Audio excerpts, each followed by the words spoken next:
So for those of you who don't know me, my name is Sean Radak, and we're going to be talking about engaging with players tonight.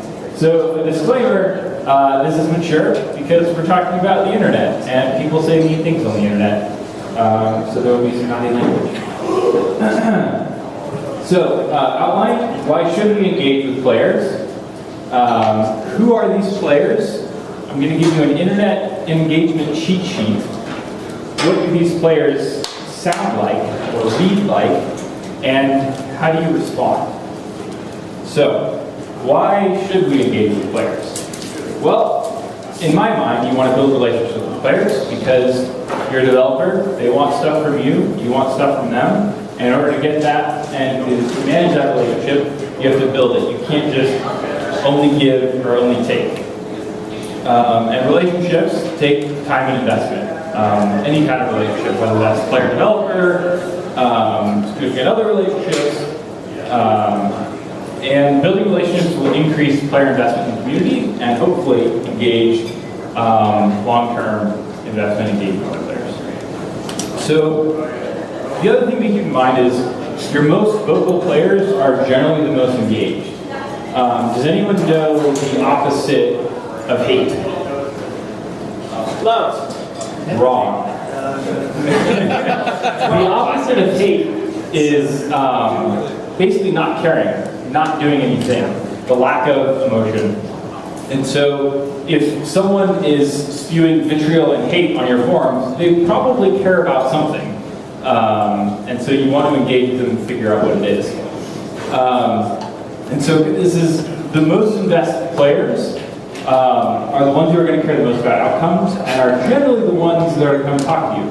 So you're going to have hundreds of thousands of players playing your game, hopefully, and a small percentage of those players are going to speak your language, and an even smaller percentage of those players are going to care enough to come talk to you.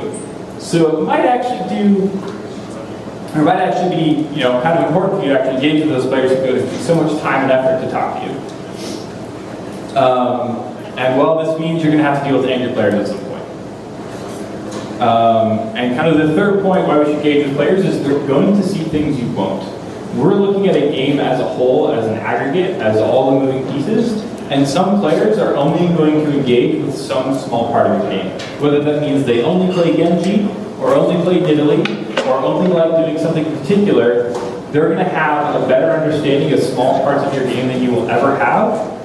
And you really want to know what their perspective is, because you can't possibly understand your game on that deep level. So players will play your game in ways you never imagined. This is how exploits happen, or how they're discovered, really. So who are these players? We're going to talk about three types of players. The first is the antagonist. These are your stereotypical trolls. They're going to be harassing fellow players. There's almost no value add from these guys. This is what makes you have to take breaks from forums for a while. So the second player is your lurkers. This is actually a majority of all the people that are going to be on forums. They're the guys reading stuff. They're not going to post things. They might talk with their friends about the forum posts in their spare time. But 90% of your views are lurkers. And they're generally there for insight or information into developers or things that are happening. And so you'll oftentimes see some sort of developer tracker come up, and players will just click through that and see what the developers are saying, and then move on. And then you have your protagonists. So protagonists, these are the good guys. They're giving you bug reports, they're giving you detailed, written up feedback posts. These guys are streamers, and they generally want things to change for the better.